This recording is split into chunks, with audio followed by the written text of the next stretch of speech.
Hello, my name is Helen Berry and I'm a Professor of History at the University of Exeter, and I'm the external curator for Fighting Talk.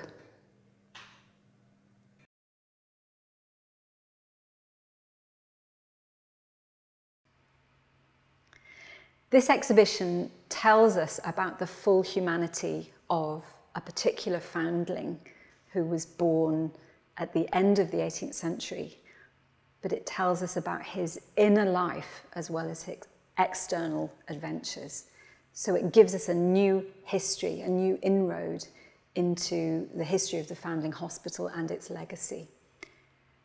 That in itself is important, but it connects with so many themes that we really want to be exploring in our own time about the legacies of empire, and also about looked after children, children in care, the way in which we might want to make those connections over the centuries and ask ourselves in our own time, how do we look after children today? How do we build resilience and give every child a sense of self-worth? And how do we invest in them as a society for the future? There's so many treasures in the exhibition, it's really hard to pick out just one. There's nearly 50 items on display here, and they're all incredible. For me, I absolutely love some of the costumes and the textiles because they provide an actual link with the past in relation to people's everyday lives. You can imagine the wearer and the wear and tear on these garments. That's one of the things that I think is really interesting. I also think it's really interesting to connect with the everyday objects.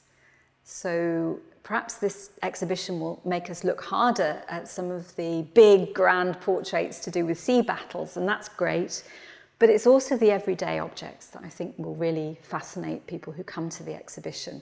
So things like a ship's biscuit, the famous ship's biscuit, which I've never seen one before, but this is an actual surviving example. And to think that this is what the men would have lived on, it really brings it home just how hard their lives were.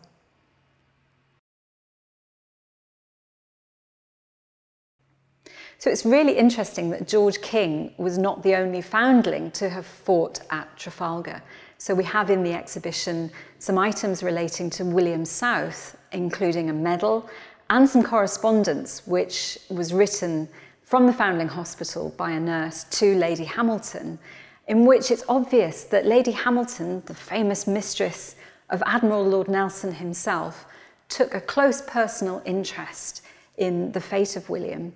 And indeed, Nelson himself writes a little footnote saying that he's going to inquire after the boy to see about his welfare.